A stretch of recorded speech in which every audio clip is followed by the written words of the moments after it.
जी, तो आज की इस वीडियो में हमने मेज़रमेंट के कॉन्सेप्ट को डिस्कस करना है कि आपकी रिसर्च में इसका रोल क्या होता है। ख़ास तौर पे क्वांटिटेटिव रिसर्च स्टडी आप कंडक्ट करने जा रहे हैं, तो मेज़रमेंट क्या रोल प्ले करती है और मेज़रमेंट आप किस तरह किसी वेरिएबल को मेज़र करते हैं? ये अक्सर एक सवाल आपके सामने आता होगा कि जी ठीक है, ये आपने वेरिएबल डिफ़ाइन कर दिया अपनी रिसर्च का, अब इसको आप मेज़र कैसे करेंगे?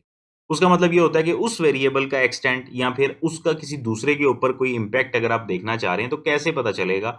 एक एब्स्ट्रैक्ट सा आइडिया आपने लिया है, उसको कॉन्सेप्ट या वेरिएबल बनाया है। अब उस वेरिएबल का जो क्वांटिफिकेशन है वो किस तरह से होगी? कि इतने परसेंट ये काम इस तरह से कर रहा है, इतने परसेंट इस एक्सटेंट पे कर रहा है या इतना ये इतने परसेंट किसी दूसरे को इम्पैक्ट कर रहा है। ये सारी जो क्वांटिफिकेशन है उसके लिए मेज़रमेंट ज़रूरी होती है। मेज़रमेंट को अंडरस्टैंड करना ज़रूरी होता है और अगर आप इस कॉन्सेप्ट को समझ जाएँगे तो आपके लिए डाटा कलेक्शन इंस्ट्रूमेंट भी अगर आप डिज़ाइन करना चाहते हैं तो वो चीज़ बहुत सिंपल हो जाएगी। सबसे पहले मेजरमेंट की एक डेफिनेशन जो है बड़ी सिंपल सी वो देख लेते हैं कि this is basically a process of systematically assigning numbers और लेबल्स टू अ वेरिएबल। मतलब आपने कोई भी वेरिएबल एक चूज किया है, जॉब सेटिस्फेक्शन लेट्स सपोज एक वेरिएबल है, इसमें हम बेसिक जो एक कॉन्सेप्ट होता है उससे इस चीज को समझना शुरू करेंगे। फिलहाल मैं इसे वेरिएबल का नाम दे रहा हूँ कि वेरिएबल को आपने कुछ नंबर्स असाइन करने हैं, लेबल्स असाइन करने हैं। इस प्रोसेस को आप मेजरमेंट कहते हैं, उसको क्वांटिफाई करने के लिए, उसे कैलकुलेट करने के लिए।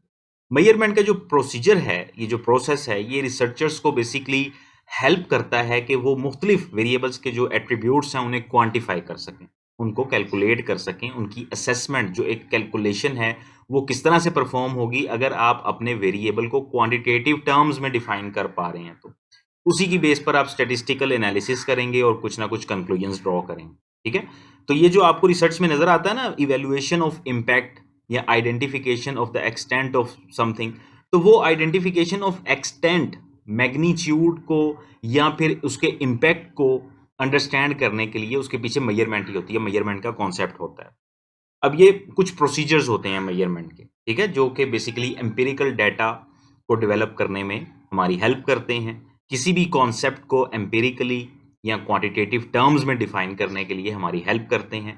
और इसके लिए कुछ आप एग्जिस्टिंग कोई यार्ड स्टिक यूज कर सकते हैं। इसका मतलब यह है कि कोई एग्जिस्टिंग टूल हो सकता है, आप वो मेजरिंग टूल यूज करके किसी भी वेरिएबल को उसका एक्सटेंट या उसका इम्पैक्ट वगैरह आप असेस कर सकते हैं। किसी दूसरे वेरिएबल पे उसका क्या इम्पैक्ट आ रहा है वो असेस कर सकते हैं, या फिर अपना कोई आप टूल डेवलप कर सकते हैं। उसके लिए अगेन वही चीज़ के मेजरमेंट को समझना जरूरी है। तो मेजरमेंट में दो प्रोसेसेस होते हैं बेसिकली, एक होती है कॉन्सेप्चुलाइजेशन और एक होती है ऑपरेशनलाइजेशन। बहुत सिंपल से तरीके से ये मैं चीज़ आपको बता रहा हूँ, इसको अंडरस्टैंड करने की कोशिश कीजिएगा कि कॉन्सेप्चुलाइजेशन जो है ना वो एक एब्स्ट्रैक्ट आइडिया है। आपने अपनी रिसर्च के वेरिएबल्स को डिफाइन करना है। आपके पास एक बुनियादी कोई कॉन्सेप्ट है या एक से ज़्यादा कॉन्सेप्ट्स हैं, उनको आपने डिफाइन किया और लिटरेचर को एक्सप्लोर किया कि लिटरेचर उन कॉन्सेप्ट्स के बारे में क्या, कोई भी कॉन्सेप्ट्स हो सकते हैं जिन्हें आप वेरिएबल्स भी कह सकते हैं, लेकिन हम इनिशियली चूंकि बेसिक से लेवल से चल रहे हैं तो हम उसे कॉन्सेप्ट का नाम दे रहे हैं। लेट्स सपोज वो जॉब सेटिस्फेक्शन है, जॉब डिससेटिस्फेक्शन है, वो टीचर्स मोरल है, वो कुछ भी हो सकता है, वो कोई परसेप्शन हो सकती है, वो हैप्पीनेस या कोई बिहेवियर हो सकता है, कुछ भी हो सकता है। ठीक है, एक बेसिक सा आइडिया, एक कॉन्सेप्ट है जिसे आपने कॉन्सेप्चुलाइज किया है। और दूसरा जो मेजरमेंट का प्रोसेस होता है वो होता है ऑपरेशनलाइजेशन। उसमें क्या होता है कि आपने अब उस कॉन्सेप्ट को जब एक वेरिएबल में कन्वर्ट कर लिया है, उस एब्स्ट्रैक्ट आइडिया को एक हतमी शक्ल दे दी है, उसे एक बाकायदा कॉन्सेप्ट बना लिया है, तो अब आपने उसके इंडिकेटर्स को आइडेंटिफाई करना है। ये आगे चल के आपको मजीद क्लियर हो जाएगा कि मतलब अगर जॉब सेटिस्फेक्शन की मैं बात करूं तो कौन से इंडिकेटर्स हैं जिनकी बेस पर आप ये कह सकते हैं कि जी ये जॉब सेटिस्फेक्शन, मतलब वो इंडिकेटर ऊपर नीचे हो रहे हैं तो जॉब सेटिस्फेक्शन ऊपर नीचे हो रही है या इंश्योर हो रही है। ठीक है, और उन इंडिकेटर्स के लिए ऑपरेशनलाइजेशन में हम मेजरिंग इंस्ट्रूमेंट बनाते हैं, मेजरमेंट इंस्ट्रूमेंट एक बनाते हैं और फिर प्रोसीजर्स को, अपनी मेथोडोलॉजी को डिफाइन कर देते हैं कि किस तरह से हमने कैलकुलेट करना है इन चीज़ों। अब कॉन्सेप्चुलाइजेशन, जैसे मैंने दो प्रोसेस आपको बताया ना, प्रोसेसेस इसमें मेजरमेंट में होते हैं, तो कॉन्सेप्चुलाइजेशन को थोड़ा सा इन डिटेल देख लेते हैं कि लेट्स सपोज, जैसे मैंने आपको बताया कि पहले आप एक कंस्ट्रक्ट लेते हैं, उसको रिफाइन करते हैं कुछ कंसेप्चुअल और थियोरेटिकल डेफिनेशंस की बेसिस पे। कुछ आपके पास कोई भी एब्स्ट्रैक्ट टर्म्स में आपके पास कॉन्सेप्ट है बहुत बुनियादी सा। अब ये चीज़ उन लोगों के लिए बहुत हेल्पफुल होगी जो एक शुरू से लेकर एंड तक पूरी की पूरी स्टडी खुद कंडक्ट करने जा रहे हैं। तो आपने रिसर्च की और एक एब्स्ट्रैक्ट सा कॉन्सेप्ट आपको नज़र आया, एक सिंगल कॉन्सेप्ट है, उसकी बहुत सारी डेफिनेशंस हो सकती हैं, मुख्तलिफ थ्योरेटिकल फ्रेमवर्क्स हो सकते हैं जिनकी बेस पर उस कॉन्सेप्ट को डिफाइन किया गया है। यहाँ पर हम एक एग्जाम्पल ले लेते हैं मोराल की। ठीक है। रिसर्चर ने उसका जो कंसेप्चुलाइजेशन का फेज है उसमें जरूरी ये है कि वो मोराल को अच्छी तरह से अपनी जो भी उसकी रिसर्च स्टडी है ना उसके फ्रेमवर्क के अंदर रहते हुए उसके स्कोप के अंदर रहते हुए मोराल को डिफाइन कर ले, उसको कंसेप्चुलाइज कर ले। मेजरमेंट से पहले आपको ये कंसेप्ट जो है ये क्लियर होना चाहिए बिल्कुल कि आप बेसिकली सर्च क्या करने जा रहे हो, आप रिसर्च किस बारे में कंडक्ट करने जा रहे हो। जैसे अब टीचर मोराल है तो मोराल में कोई भी मतलब morale involves a feeling towards something else. किसी भी चीज के बारे में एक शख्स की जो फीलिंग है उसे आप मोराल कह सकते हैं। A person has morale with regard to something, कोई चीज है जिसे लेकर उस बंदे का एक मोराल है। Something towards which teachers have feeling, जैसे टीचर का मोराल है तो कोई ऐसी चीज होगी जिसके बारे में टीचर की कोई सोच है। वो क्या हो सकती है? स्टूडेंट्स, पेरेंट्स, पे, स्कूल की एडमिनिस्ट्रेशन, बाकी टीचर्स या प्रोफेशन जो है टीचिंग का, वो ये सब चीजें उसके मोराल में शामिल हो सकती हैं। टीचर का मोराल जो है वो इन चीजों पे डिपेंड कर सकता है, इन चीजों से लिंक हो सकता है। अब ये जो एक कंस्ट्रक्ट हमने डिस्कस किया है ना, ये मल्टी फेसेटेड कंस्ट्रक्ट इसे आप कह सकते हैं। इसकी बेशुमार डायमेंशंस हो सकती हैं। ये हम कंसेप्चुलाइजेशन के फेज में ये चीजें सारी डिफाइन कर रहे हैं क्योंकि ये ही चीजें आगे चल के हमें मेजरमेंट में हमारे लिए ऑपरेशनलाइजेशन में हेल्पफुल साबित होंगी। तो इसकी जो डायमेंशंस हैं इस कंस्ट्रक्ट की अगर आप देखें, जैसे मैंने पहले यहाँ पे भी ये बताई हैं कि स्टूडेंट्स, पेरेंट्स, पे, स्कूल, एडमिनिस्ट्रेशन वगैरह, तो यहाँ पे इस कंस्ट्रक्ट की कुछ डेफिनेशंस दी हुई हैं जैसे job satisfaction, professional autonomy, recognition and appreciation, interpersonal relationships, professional development, work environment, stress and wellbeing, stress management और wellbeing, student behaviour and engagement. तो आप देखें कि ये सारी चीजें टीचर मोराल को कहीं ना कहीं डिफाइन कर रही हैं। यानी कि टीचर का जो मोराल है हो सकता है वो जॉब सेटिस्फेक्शन से लिंक्ड हो, उसको प्रोफेशनल ऑटोनॉमी भी वो मोराल को रिप्रेजेंट कर सकती है, रिकग्निशन एंड एप्रिसिएशन भी टीचर के मोराल को रिप्रेजेंट करती है। तो ये मुख्तलिफ डायमेंशंस हैं। अब ऑपरेशनलाइजेशन की फेज में अगर हम आते हैं तो आप देखेंगे कि कॉन्सेप्चुअल डेफिनेशन को आपने कुछ स्पेसिफिक मेजरमेंट प्रोसीजर्स के थ्रू इंडिकेटर्स उसके आइडेंटिफाई करने हैं आपने उस कॉन्सेप्ट के, ताकि आप उन इंडिकेटर्स की बेस पर इस कॉन्सेप्ट को कैलकुलेट कर सकें, असेस कर सकें, क्वांटिफाई कर सकें। ये बेसिकली ऑपरेशनलाइजेशन का जो प्रोसेस है ना, ये आपको बताता है कि आपने क्या ऐसा करना है कि आप इस कॉन्सेप्ट को इन्वेस्टिगेट कर सकेंगे, क्वांटिफाई कर सकेंगे। कौन सी ऐसी स्पेसिफिक एक्टिविटीज हैं या क्वेश्चंस हैं जो आप पूछेंगे तो बेसिकली आप टीचर मोराल को इन्वेस्टिगेट कर लेंगे, उसे क्वांटिफाई कर लेंगे। ऑपरेशनलाइजेशन का प्रोसेस आपको ये बताता है। और ये ऑपरेशनल डेफिनेशन जो है इसकी ऑपरेशनलाइजेशन की, उसके 3 स्टेप्स होते हैं, जिसमें एक सबसे पहली चीज होती है एब्स्ट्रैक्ट कॉन्सेप्ट। एक बड़ा बुनियादी सा कॉन्सेप्ट है जैसे मैंने कॉन्सेप्चुलाइजेशन में आपको बताया। उसके बाद बिहेवियरल डायमेंशंस होती हैं, मैं आगे चल के इसको बताऊंगा। जैसे मोराल की हमने कुछ डायमेंशंस डिस्कस की हैं, ये बिहेवियरल डायमेंशंस ही है ना, कि जॉब सेटिस्फेक्शन एक बिहेवियर है, प्रोफेशनल ऑटोनॉमी एक अलग बिहेवियर है, रिकग्निशन एंड एप्रिसिएशन एक अलग बिहेवियर। तो ये बिहेवियरल डायमेंशंस ऑपरेशनलाइजेशन में आपके ज़हन में होनी चाहिए कि जी उसके बाद आगे मेजरेबल एलिमेंट आएगा। कैसे आएगा वो मैं आपको आगे चल के दिखाऊंगा। यहाँ पर मैं एक और मिसाल आपके सामने रख रहा हूँ जो कि एक अलग वेरिएबल है, जैसे जॉब सेटिस्फेक्शन। अब जैसे हमने टीचर मोराल को देखा, इसी तरह आप इसको देखें कि employees feelings towards their job. ठीक है जी। अब ये फीलिंग्स किसी भी तरह की हो सकती हैं। इसको मजीद हम जब आगे चल के देखेंगे ना, अप्लायरेबल और positive emotional feeling resulting from the appraisal of one job और जॉब एक्सपीरियंस, या employees perception of how well the job provides those things, वही अगेन सम थिंग्स जो कि एम्प्लॉय के लिए इंपॉर्टेंट हैं। ये जो चीजें होंगी ये जॉब सेटिस्फेक्शन की डायमेंशंस होंगी। Degree of satisfaction that individuals obtain from various roles they play in an organization. ठीक है जी। तो सेटिस्फेक्शन को हम डिफाइन करना चाह रहे हैं। अब इसमें जॉब सेटिस्फेक्शन की, जैसे मैंने आपको टीचर मोराल की कुछ डायमेंशंस बताई थी, अब जॉब सेटिस्फेक्शन की डायमेंशंस देखें कि वो वर्क इटसेल्फ भी हो सकता है, अपॉर्चुनिटीज टू लर्न है वो भी हो सकती हैं, उसके अलावा कुछ इंट्रिंसिक या एक्सट्रिंसिक बेनिफिट्स हो सकते हैं, प्रमोशन अपॉर्चुनिटीज हो सकती हैं, सुपरविजन, एम्प्लॉय सेंटर्ड ऑर्गेनाइजेशन अगर है तो ये भी हो सकता है, एम्प्लॉय पार्टिसिपेशन इन डिसीजंस ये भी हो सकता है। तो मुख्तलिफ चीज़ें इसकी डायमेंशंस में आ सकती हैं। ठीक है जी। अब हम अपने वेरिएबल को हम ऑपरेशनलाइज कर रहे हैं ताकि हम उसे क्वांटिफाई कर सकें।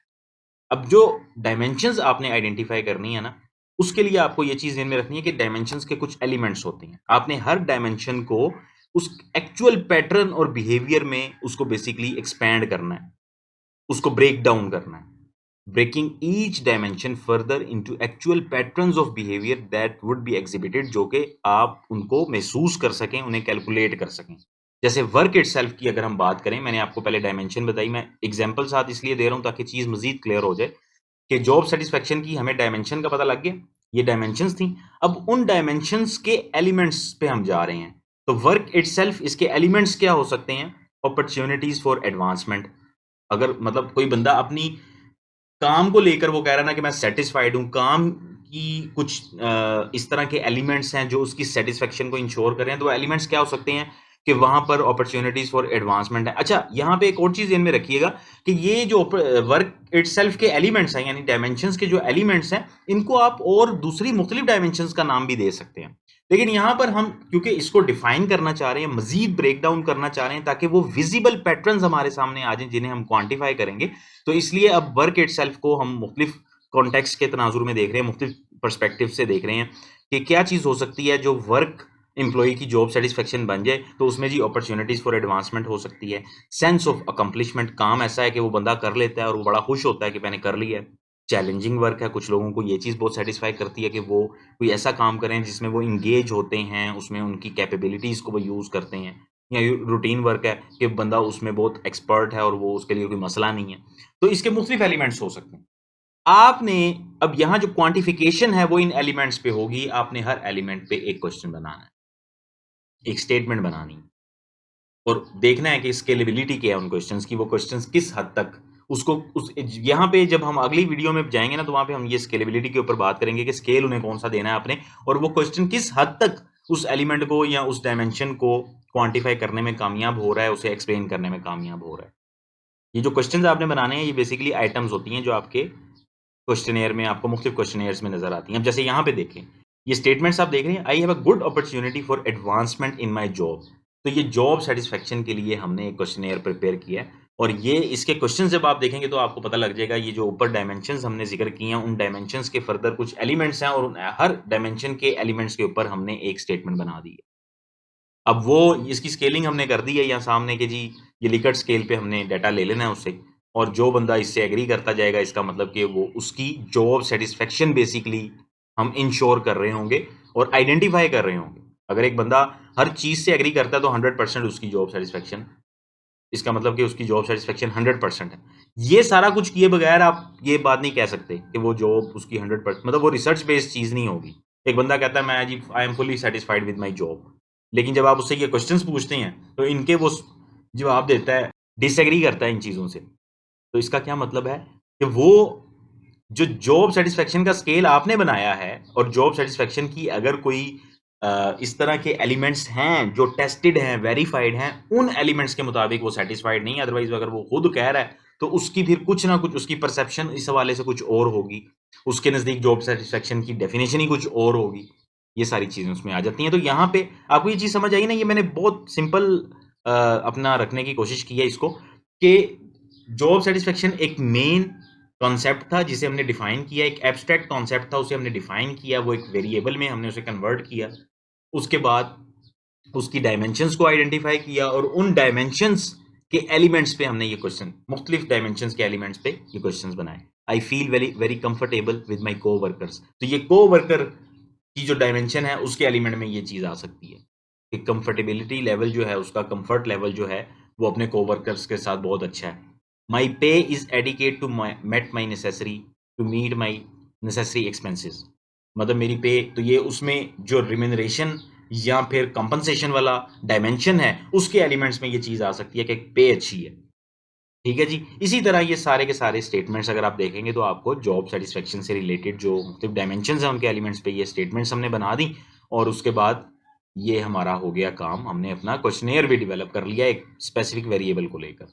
अब एक और एग्जांपल देख लेते हैं जिसमें ये है लर्निंग। जैसे पहले हमने टीचर मोरल की बात की थी, अब उसमें दूसरा जो है वो लर्निंग, जॉब सेटिस्फेक्शन की हमने बात की, तो अब आ गया है लर्निंग। तो लर्निंग का अगर आप देखें कि लर्निंग को अगर आप ब्रेक डाउन करना चाहें मुख्तलिफ कंपोनेंट्स में या डायमेंशंस में, तो क्या हो सकती हैं? उसमें एक हो सकती है अंडरस्टैंडिंग, एक हो सकती है रिटेंशन, एक हो सकती है एप्लीकेशन। अब इन चीज़ों को आप कैसे, जब मैं अभी आगे चल के आपको दिखाऊंगा ना, तो आपको खुद ही पता लग जाएगा कि इन तीनों वर्ड्स का मतलब क्या है बेसिकली। अदरवाइज वैसे भी आप अपने तौर पे भी इसे डिफाइन कर सकते हैं कि ये देखें, लर्निंग जो है एक बेसिक कॉन्सेप्ट है, वेरिएबल है, उसकी हमने 3 डायमेंशंस आगे आइडेंटिफाई किए हैं कि जी अंडरस्टैंडिंग भी लर्निंग की एक डायमेंशन है, रिटेंशन लर्निंग की एक डायमेंशन है, और एप्लीकेशन। अब एलिमेंट्स उसके आप देखें कि आंसर क्वेश्चंस करेक्टली। एक बंदा अगर किसी सवाल को ठीक तरह से उसका जवाब दे रहा है तो इसका मतलब उसकी अंडरस्टैंडिंग अच्छी है। जवाब देते वो गिव एग्जांपल्स, अगर वो एग्जांपल्स भी दे रहा है तो इसका मतलब उसकी अंडरस्टैंडिंग अच्छी है। तो ये मुख्तलिफ एलिमेंट्स हैं। अब आप क्या करेंगे, आप इस पे क्वेश्चन क्या बनाएंगे, आइटम्स क्या बनाएंगे कि अगर कोई अपने स्टूडेंट्स के बारे में ये बात कर रहा है कि उनकी लर्निंग वगैरह के ऊपर वो बात करना चाह रहा है, तो वो कहेगा कि जी वो दे whenever I ask them a question they answer it correctly, ठीक है, they always try to support their answer with the suitable examples। इसी तरह अंडरस्टैंडिंग से रिलेटेड कुछ और एलिमेंट्स होंगे, उसके ऊपर वो 3 4 5 एलिमेंट्स के ऊपर क्वेश्चंस बना देगा। और फिर रिटेंशन, तो रिटेंशन में recall the material after some time. Retention मतलब उन्हें याद रहता है वो चीज़, जब दोबारा भी पूछें तो वो उन्हें याद होती है। एप्लीकेशन के solve the problem by applying concepts, integrate with other element material, मुख्तलिफ थ्योरीज को इंटीग्रेट कर सकते हैं, उसकी एप्लीकेशन, उस कॉन्सेप्ट की एप्लीकेशन को समझते हैं। तो ये सारी चीज़ें लर्निंग की डायमेंशन थी और आगे इन चीज़ों के अलग अलग एलिमेंट्स पे क्वेश्चन बनाए, और जब ये क्वेश्चन आप उनसे पूछेंगे और वो इनको आंसर करेंगे तो बेसिकली क्वांटिफिकेशन किसकी हो रही होगी, आपके इस मेन कॉन्सेप्ट, इस मेन वेरिएबल लर्निंग। तो मुझे उम्मीद है कि ये आपको मेजरमेंट का जो कॉन्सेप्ट है काफ़ी हद तक क्लियर हो गया होगा। अगर कोई चीज़ आपको समझ नहीं आई तो आप मुझसे पूछ सकते हैं। उसके अलावा एक चीज़ मैं लाजमी कहना चाहूँगा कि अगर आप इस वीडियो को देखते हुए महसूस करते हैं कि इसमें कोई कमी बेशी है या इसको मज़ीद अच्छे अंदाज में एक्सप्लेन किया जा सकता था, या कोई कॉन्सेप्ट ऐसा है जो आपके ख्याल में ठीक तरह से एक्सप्लेन नहीं किया गया, तो यू आर मोस्ट वेलकम, आप कमेंट करें। मैं उस चीज़ को इनकॉर्पोरेट करने की कोशिश भी करूँगा, और अगर किसी जगह पर ऐसा लगता है कि किसी चीज़ की तसहीह करने की ज़रूरत है तो मैं उसको भी करेक्ट करने की कोशिश करूँगा। अदरवाइज़ अगर आपको ये वीडियो समझ आती है, अच्छी लगती है, तो इसे लाइक और शेयर लाजमी कीजिएगा, और अपने उन लोगों के साथ इसको लाजमी शेयर कीजिएगा, ख़ास तौर पे जिन्हें आपके ख्याल में इस इन्फॉर्मेशन की ज़रूरत है।